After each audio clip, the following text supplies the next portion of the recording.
Let me tell you something you might not want to hear. Life isn't fair. It never has been. It never will be. Bad things happen. People leave. Money runs out. Plans fall apart. Opportunities disappear. You can do everything right and still get knocked flat on your back. And yeah, that sucks. But sitting in the same hole, replaying the same story, feeling sorry for yourself? That won't pull you out. Pain is real. Disappointment is real. Betrayal is real. But self-pity? That's a choice. In Man's Search for Meaning, psychiatrist and Holocaust survivor Viktor Frankl wrote something powerful. Everything can be taken from a person but one thing: the freedom to choose one's attitude in any given set of circumstances. Think about that. A man who survived concentration camps is telling you that your power lies in your response. Not your circumstances. Not your past. Your response. You cannot control what happened, but you can control what happens next. And here's the hard truth. No one is coming to rescue you. Not your friends. Not your family. Not the universe. In The Subtle Art of Not Giving a Fuck, Mark Manson makes it clear. You are not responsible for everything that happens to you, but you are responsible for how you handle it. That's adulthood. That's ownership. That's power. You can blame your childhood. You can blame your ex. You can blame the economy. You can blame your boss. But none of those things will rebuild your life. Only you will be able to do that. Complaining feels productive. Feels like you're processing. It feels like you're venting. But every second you spend rehearsing how unfair life is a second you could have used to build something better. Momentum doesn't come from motivation. It comes from movement. In Atomic Habits, James Clear explains that massive change doesn't come from massive action. It comes from small repeated habits. Tiny improvements. 1% better every day. You don't fix your life in one heroic leap. You fix it by making your bed. By sending one email. By applying for one job. By going to the gym once. By saving $10. By reading 10 pages.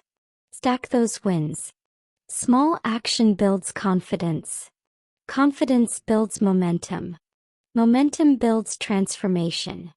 You don't need a new life tomorrow. You need a better decision today. And yes, it will be hard. But let me ask you something. Is it harder to wake up early and work on your goals? Or harder to live 5 years from now wishing you had? In The Obstacle is the Way, Ryan Holiday reminds us that the obstacle isn't blocking the path. The obstacle is the path. The struggle you're avoiding? That's the doorway. The rejection? Training. The failure? Feedback.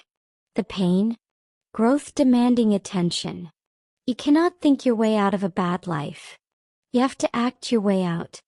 Waiting to feel ready is a trap. Waiting for perfect timing is a fantasy. Waiting for permission is weakness. No one is coming. And that's not depressing. That's empowering. Because if no one is coming, then you're not waiting anymore. You're choosing. In Can't Hurt Me, David Goggins talks about taking souls. About building mental toughness by doing the things you don't want to do. He didn't transform his life because it was easy. He transformed it because he decided that staying the same was worse. That's the decision you have to make. Is fixing your life uncomfortable? Yes. Is discipline boring? Yes. Is growth painful? Absolutely. But so is regret. Regret is heavy. Regret lingers. Regret whispers at night. Hard work is heavy too, but it builds muscle. Self-pity builds nothing. Let's be honest. Sometimes we cling to our struggles because they're familiar. They give us identity. I'm the unlucky one. I'm the broke one. I'm the one who got screwed over. But if you keep telling that story, you will keep living it. You are not your worst moment. You are not your bank account. You are not the person who left you. You are not the failure. You are the next decision you make. So start small. Clean your space. Fix your sleep.